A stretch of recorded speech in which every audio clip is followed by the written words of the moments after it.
So it's a great pleasure to welcome people here today, particularly those from outside of Keele that have come, as well as sort of academic and professional colleagues from Keele. Just briefly, the role of an inaugural lecture is kind of twofold, really. I mean, not all universities still have inaugural lectures, and I think we've appointed quite a lot of professors in recent years, particularly last year. So we've got 17 going on this year, but they're very much to sort of celebrate the new professor's area of expertise, and also to try to raise the profile of research at Keele and in the kind of specific discipline, in this case, marketing. So just a little bit of history about tonight's inaugural recipient, Professor Adrian Palmer. I think it's fair to say his journey towards academia started in probably not the most conventional of ways. So it started in the travel industry, but following a cyclical downturn in the industry, combined with a curious mind and an advert in a local newspaper for a part-time lecturer in tourism marketing, that changed Adrian's at the course of his career, and part-time lecturing became full-time lecturing, and completed PhD soon followed, and that led to as many questions as answers. And so at an early stage, Adrian learned about the virtuous circle of research generating more research. And then skipping a little bit of time since then, Adrian's held professorships at both Ulster and Swansea universities. And then before coming to Keele, he was professor of marketing at a leading Grande École in France, at a time when it achieved triple accreditation and was ranked in the world's top 20 schools for masters in management courses.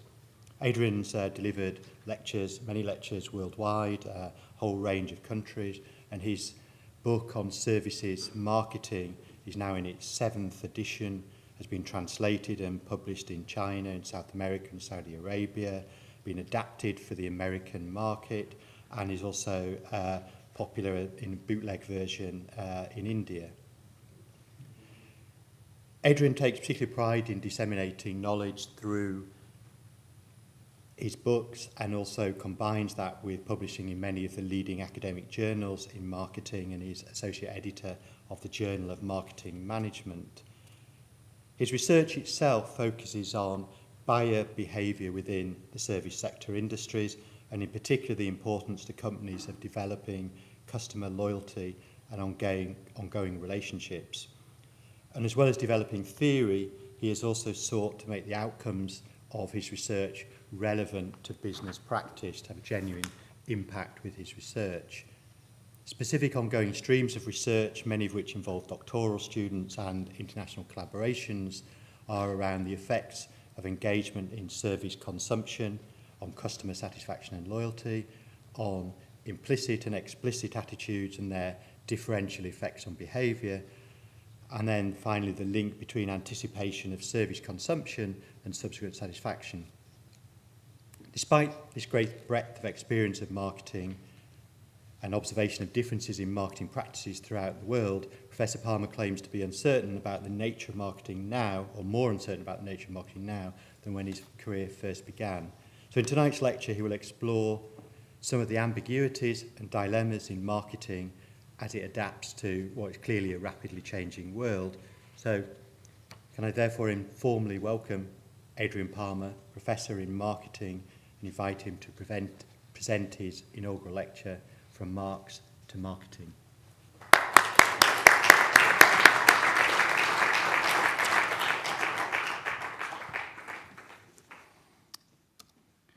Thank you for that welcome. Sit back, relax. I want to take you on a personal journey of mine, part of which has been outlined, but more importantly, a journey for marketing. Where has it been from, and more importantly, where is it going to in the society we live? The introduction summed up part of my journey. I was a practicing marketer. I put people in buses and coaches and sent them around Europe, and I sometimes thought, well, I wouldn't buy the holiday which I've just sold to them. And it made me curious. I thought I knew it all about marketing. Marketing was about selling and getting a good bottom line. But then a cyclical downturn, getting fed up with what I was doing, and as Michael said, the advert in the paper for somebody to teach tourism marketing, I became an academic. But I soon realized that the more I know about marketing, the more I know that I don't know. And this is leading into the never-ending cycle of questions breeding questions. I like to begin from a simple point of view in trying to understand what marketing is. And my earliest definition was that marketing is about putting the ing into markets. It seems quite straightforward to me. We have a market, which is a noun, a place, real or imaginary, and marketers were to bring together the sellers and buyers. It seemed quite simple, putting action into a market. But I soon realized that was far too simple. We really need to mind the gap between what an economist would typically understand about a market and what a marketer does to it. And I sometimes think, and I very soon realized, that marketing and markets could be opposed to each other. Let's take a few simple examples. If you look at any introductory textbook on markets, on economics, it defines a market as comprising fairly similar comparable products. It has to be that way, otherwise it's not really a market if you can't compare like with like. But what do marketers do? We try and complicate. We produce proliferations of product varieties. So if you go and buy a mobile phone, for example, you're confronted with hundreds and hundreds of permutations. Today, not one black Model T Ford, but a couple of thousand versions of a Mini. So you could argue that marketing is trying to destroy that simple idea of a market. Economists assume that markets comprise freely available information. But marketers love to manipulate information. Either you have too much or too little, and it's asymmetric. Sainsbury's probably know quite a lot about you, but you don't know much about Sainsbury's or how much money they made on that last item you bought. And markets assume that there's going to be reasonable entry and exit to the market. But in fact, marketers love to put barriers in the way, ties to customers, tying up all the distribution channels to make it difficult for new entrants to come in. So that's the first problem I encountered in my curiosity about trying to understand what marketing is. There's a gap between the market and the practice of marketing. Where did marketing begin? Well, some people say there are references in the Bible to innkeepers, money changers. People have referred to things which look like marketing among the Phoenician traders. But essentially, marketing in these early days was a zero-sum game. People exchanged goods and services, but this exchange was based on a morality rather than the principle of a market. And we had lots of philosophers who talked about the ideal context for exchange. So I had Jeremy Bentham talking about the greatest happiness to the greatest number being a sign of a good society. We had John Stuart Mill, who talked about a hierarchy of pleasures and clearly distinguished between some goods and services which are good and those which are bad. But still, this was all within a context of exchange being a zero-sum game. Go forward a little bit, and we arrive at Adam Smith. Now, I think there were two Adam Smiths. Adam Smith, the first, was the one who wrote the book, The Theory of Moral Sentiments. And he talked about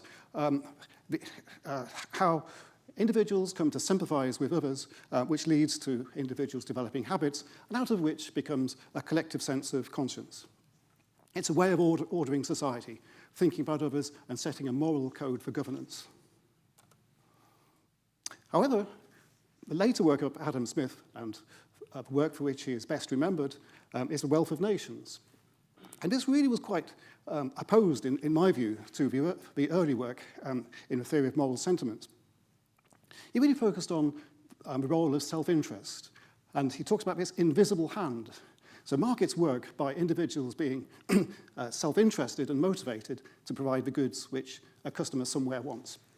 So in this case, we've got a lady going into a shop, buying a shirt, and through the invisible hand, somebody somewhere is making goods cheaply to satisfy that need. Adam Smith was a complex man. He's often quoted today by people justifying markets, but these people have generally only read The Wealth of Nations and not the earlier work on moral sentiment. Then we arrive at Karl Marx. Now, at this point, I have to apologize to people who were expecting a lot more on Karl Marx. The title of the lecture is Marx and Marketing. And if you're expecting 50% Marx, 50% marketing, I have to disappoint you. I'm a marketer. It's going to be 90% marketing. And Karl Marx is probably wheeled in as a bogeyman. But clearly a very intellectual bogeyman who has had a great weight in history. He introduced the idea of accumulation of capital. The idea that workers sell their labor and capitalists use that surplus value. Clearly, exchange was no longer a zero-sum game. Capitalists were attracted using mechanisms which Adam Smith had identified, and they made profits. And the proletariat lost that value as a result. And of course, Marx predicted the rising of the proletariat. It hasn't happened yet. We'll come back to that issue later. After Marx had died, we saw the emergence of modern marketing. And if we look at the 1900s, this was an era when there was generally too much demand relative for the goods available. Marketing was still very much grounded in economic theory. And in 1904, we had the first recorded marketing course, when Wharton offered a course in marketing products. After the First World War, marketing continued to develop. We saw more mass production, marketing research began to be introduced, leading to more customer-centered marketing. Markets became increasingly competitive, and we saw the development of marketing's infrastructure. Some of our great journals go back to this time. And marketing tried to emulate the procedures of the natural sciences. And this, to many, has been a problem of marketing ever since, to try and reduce complex phenomena in a marketing environment to simple processes which can be measured and analyzed using the same deductive techniques of the natural sciences. Now, if you thought academic research was a new idea, and in marketing in particular, it has a long history. And I like this bit of research, which is cited from somebody called Weld, one of the earliest recorded academic marketing scholars. And just look at this for a research project. He says in this project, I personally followed shipments of butter and eggs and other commodities from a country shipper in Minnesota through the wholesalers, jobbers, and retailers to New York, Chicago, and other cities. I analyzed each item of expense involved in this passage through the channels of trade. Now, just try doing that research today and getting it published in a 4-star journal. This essentially was the beginning of the idea that if it can be measured, it can be managed. And to many people, this is an ongoing problem in marketing. We have a lot of phenomena which we can measure, which are typically based on profit and money, but many of the advantages and disadvantages of marketing are things which cannot be measured. From the 1950s, we had a rush of new concepts emerging. Anybody who's not familiar with marketing would have heard of market segmentation, of a marketing mix. We started talking about brand image. So instead of talking about the reputation of a company, we talked about a brand image which would be comprised of functional benefits and more emotional benefits. We saw marketing management emerging as a discipline of management, with a process of analyzing, planning, implementing, and controlling. We saw the development of marketing myopia. And this is very important because companies moved away from selling products to understanding the benefits which customers wanted. This was quite a revolution in marketing. So to give a famous example, an often quoted example, companies might be selling drills, but customers would be buying holes. So from this, it wasn't a big step to using a whole range of psychoanalytic approaches for trying to understand what customers really want. Now, when I begin an introductory marketing course, I often ask students, what do they understand by marketing? Now, typically, they would start by saying, well, it's all about selling, or it's all about advertising. And some might say, but it's all about advertising things you don't really want. Marketing is about trying to understand what people really want deep down, what is in their subconscious. So we might be able to verbalize what they want, but a good marketer can look one level down and really understand what the benefits are which people seek from a product. So marketing has moved from making things that people want to increasingly making people want the things they have to offer, or at least trying to understand what those deep-seated drivers are that people want to satisfy. From the 1980s, marketing began to fragment. The discipline had become much more complex. A lot more ideas had been developed. We got lots more ways of looking at the world, to a point where, to me, marketing could mean everything or absolutely nothing. Part of the problem was that marketing had begun to be applied in really very, very different contexts. This is the context where marketing was originally designed for. A typical market, no barriers to entry, the product is homogeneous, you can have open access to information. I have a good friend who runs an MBA program in London, and he takes his students in a very early part of their course to Walthamstow Street Market. And there the students can see markets at work. The traders pick up signals from their customers, they pick up signals from the suppliers, and they bring the two together. That is marketing at its purest. We can see the same on Amazon. People trading on Amazon pick up signals from what customers are wanting and link with what providers can actually make. This is the ideal type of market, which some politicians and indeed naive managers have based principles of marketing management on. It's a lot more complex than that.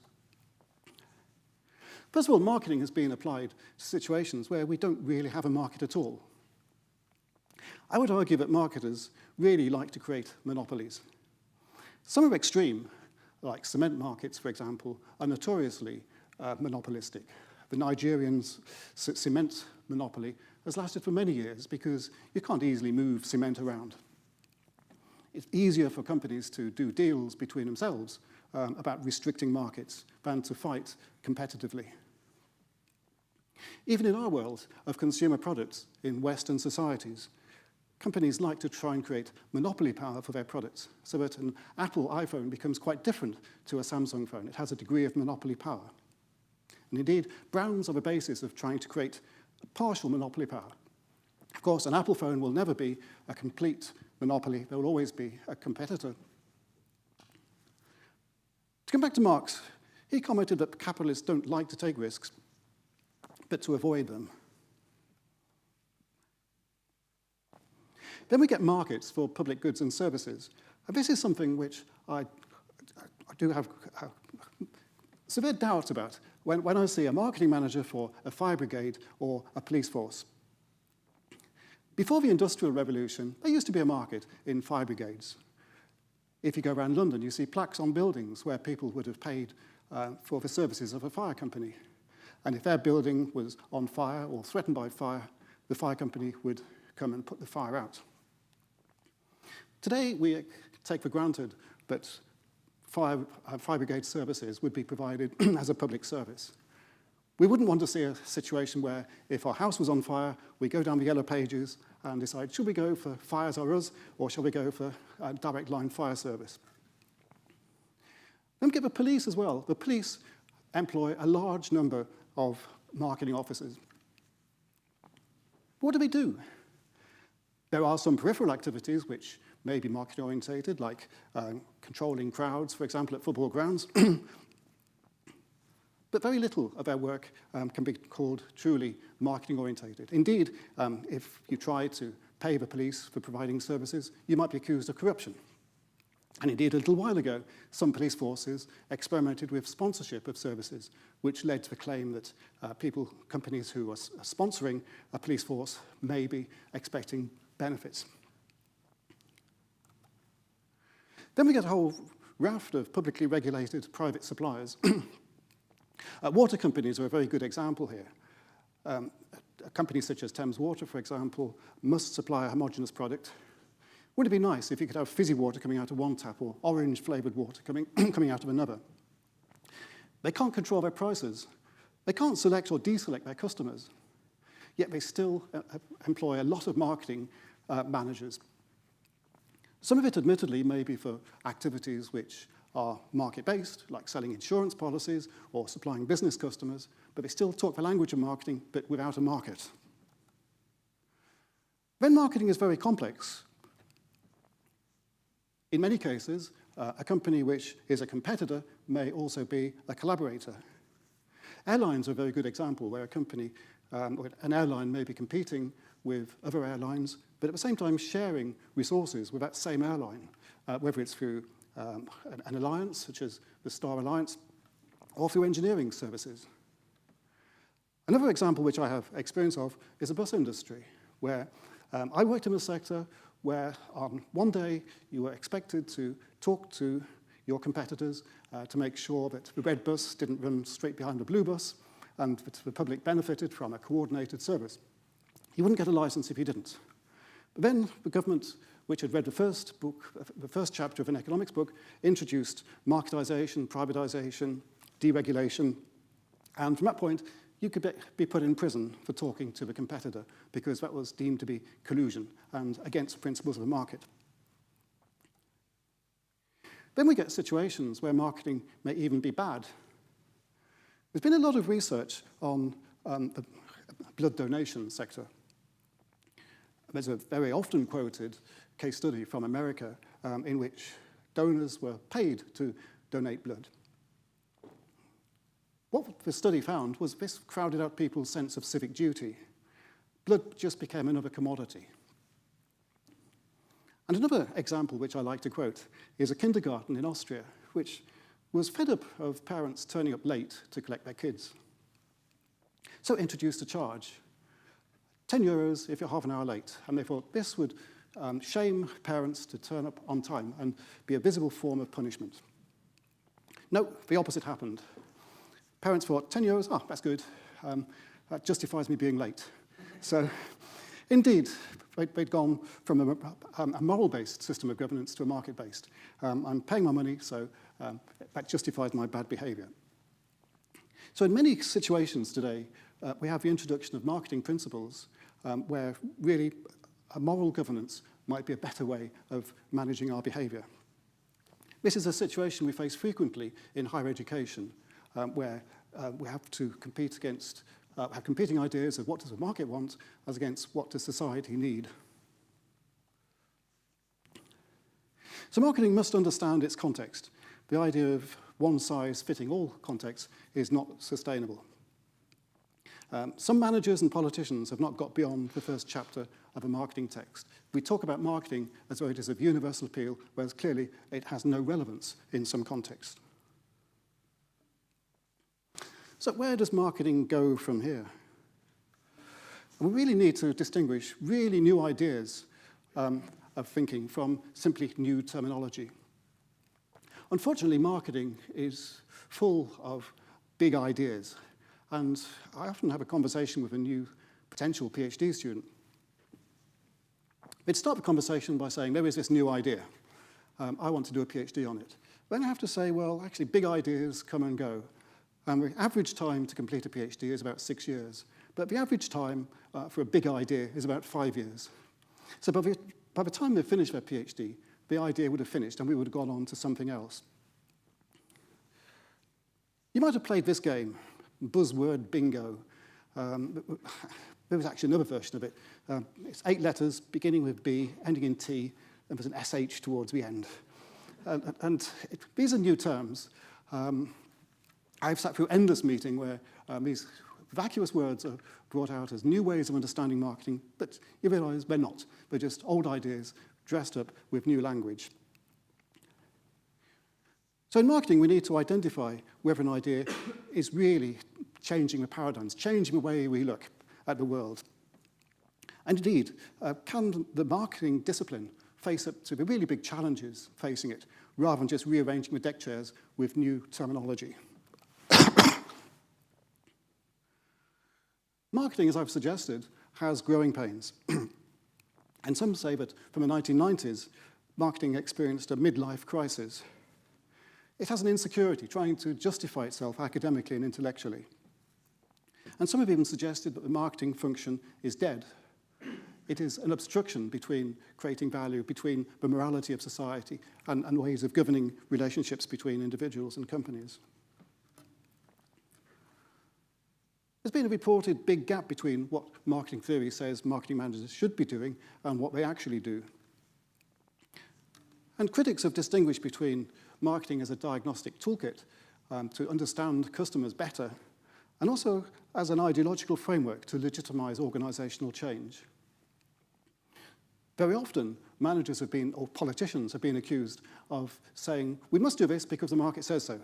And indeed, some universities, vice chancellors, not here, I have to say, have closed whole departments, not on any ideological grounds, but this is bad for the country, or we don't think these are skills which students will need in future, but because the market says so. And we can't argue with the market.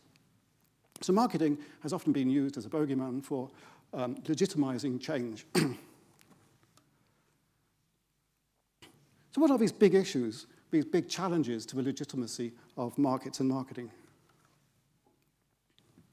I'd identify a few challenges. First of all, we need to consider ecological challenges. The world is running out of resources. To me, the big question is, can markets and marketing handle these concerns? A good example I give is of fishing. Smith's invisible hand would have had customers wanting that little packet of cod fillets in the shop. The invisible hand would have reached through the distribution channel out to those trawlers, which would have incentivized the fishermen to go out and fish more from the oceans, to the point where there was no fish left and they could not renew themselves. Markets could not cope with this situation, and we see this in many markets. Rainforests, for example, are being depleted because a market has created a demand, but not a means of replenishment.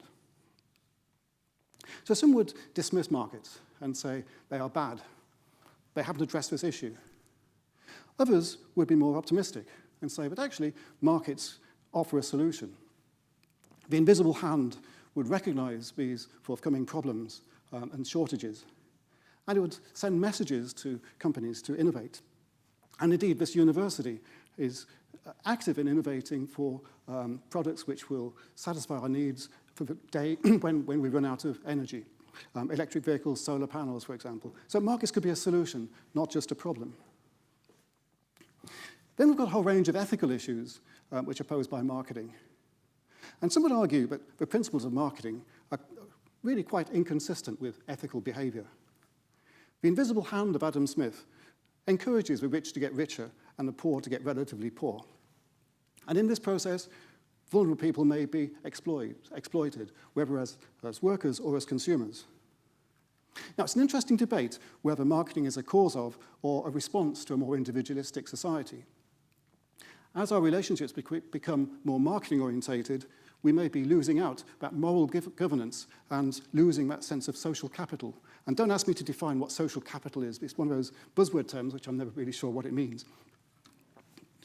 We also need to distinguish between genuine concern for the environment and ethics and what I call superficial corporate social responsibility. Marketing is clever at adapting. It's clever at making consumers feel good about what they've bought. I have a good friend who I used to have arguments with, used to work with, and she used to proudly buy her fair trade bananas and go to the recycling bins to take her 10 bottles of wine a week for recycling. And she felt very good about that. Then I said, well, why do you drive there in your Volvo? Why do you have 10 bottles of wine a week? And she hadn't really got an answer for that. She was consuming more. Then if I asked, well, you've got 6 children, isn't that bad for the planet as well? Oh, no. So marketing can't, or not very good at addressing these bigger issues about ethics and ecological depletion. The next big issue I want to highlight is the dominance of markets in our everyday lives. We cannot escape a marketscape.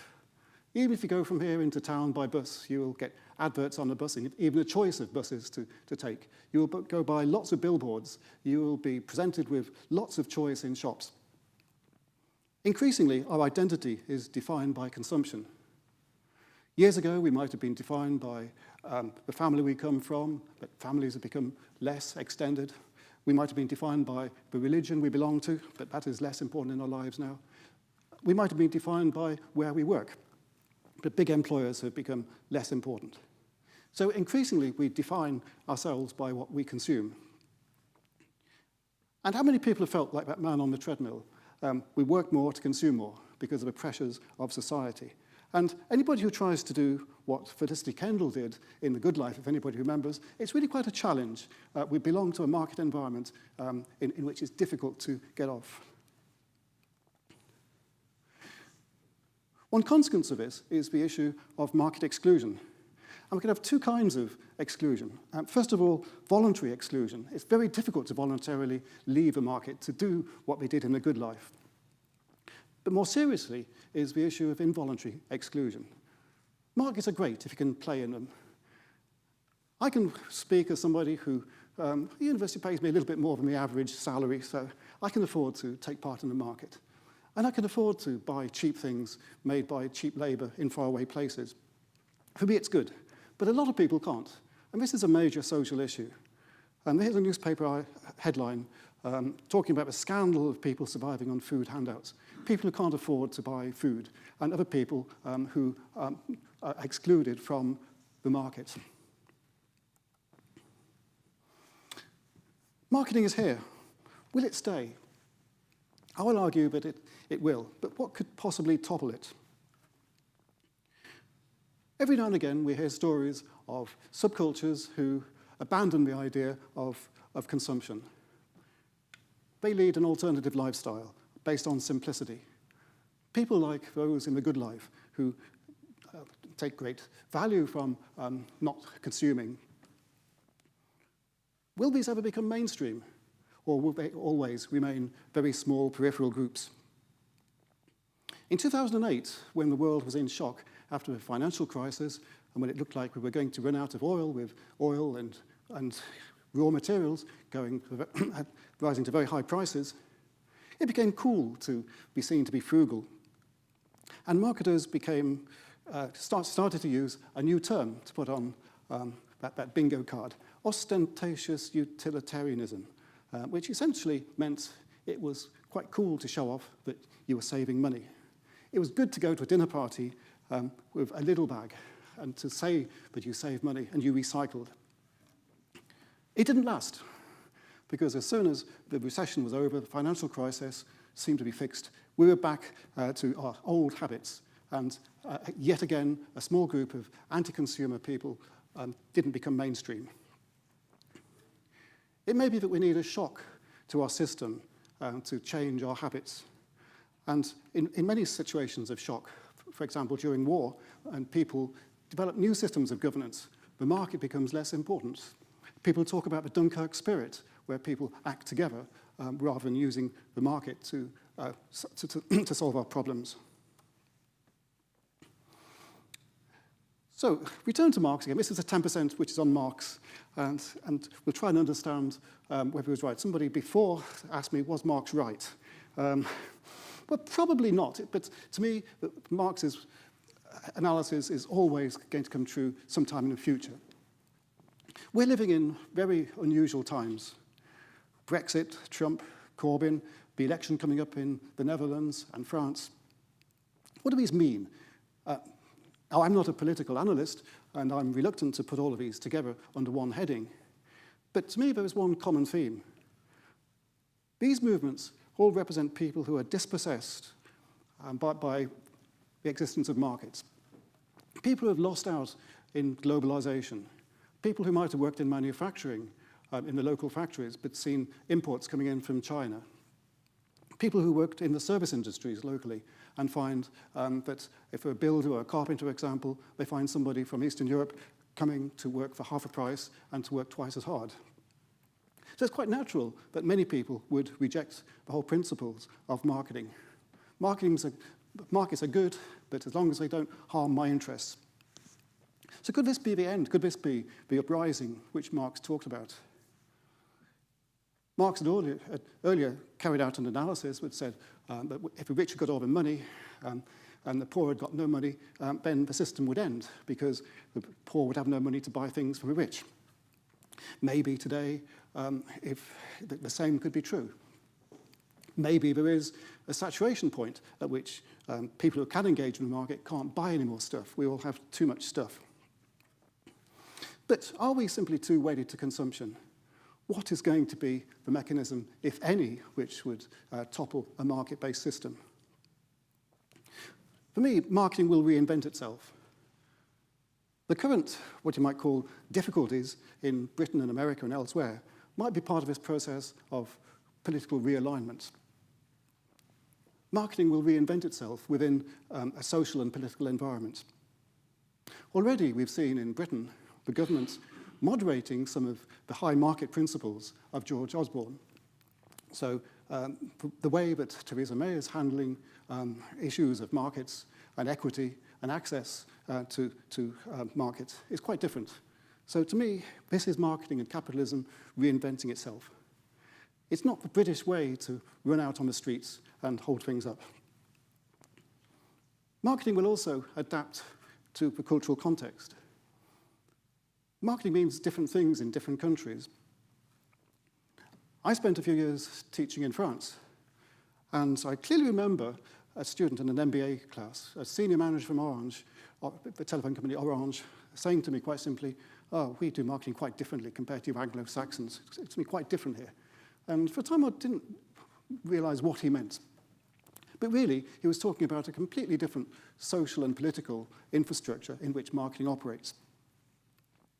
If the French don't like something, then they will take to the streets, and the government will change, which is why I wish good luck to whoever becomes the next president of France. Maybe the same is happening here. Maybe we're going too much towards globalization, which didn't help the poor and disadvantaged groups. So the natural counterbalance to that is what we saw in Brexit and Trump. There's also another way in which marketing can adapt to the environment. Margaret Thatcher had a genius stroke in the 1980s of making everybody a capitalist. She sold houses to tenants. She sold shares so that everybody could become a capitalist. And that was quite good for preserving the future of capitalism. Today we see the basis for which, by which we could all become marketeers, or an increasing number of people could become marketeers. More and more people are becoming self-employed, and there is a very interesting parallel economy developing. eBay, Airbnb, Uber, and a lot of organizations are developing new models. And you could argue that just as a house owner is not going to reject capitalism, so a trader who's got their share of working as a self-employed supplier is not going to reject markets. Now, clearly, we have to develop a framework in which that can happen, and we've all read news reports locally of warehouses using very bad labor conditions, but with the right social infrastructure, political infrastructure, maybe the idea of everybody becoming a marketer will prolong the life of markets. So what about the future? Where do we end this journey? Marketing is continually evolving. Will there be a new morality emerge? To me, morality has to eventually underlie marketing, otherwise it will not exist. Americans have, in my experience, developed a different moral standpoint to marketing. And to me, that's a big difference between Britain and America in their interpretation of marketing. We still face the challenge of an open system. And I think it is very, very difficult to study marketing because we are dealing with open systems. We don't know what the known unknowns are. We don't even know what the unknown unknowns are. And I often feel envious of colleagues in the natural sciences who can sit in a laboratory, do tests, measure cause and effect. We can't do that in marketing. Because to come back to one of the criticisms of marketing, marketing is about everything. So to understand the interactions within complex political, economic, and social environments, and the things which lead to Brexit, or which lead to changed environments, are really quite complex. So how can we tell if our predictions for the future are right? And clearly, market researchers have been having a bad time recently. getting a Brexit poll wrong, getting the Trump poll wrong. So for that, I invite you to a reunion of this lecture on the 14th of February 2027. We will then see what was right, what was wrong, what did we correctly predict, and what did we get wrong. So, thank you.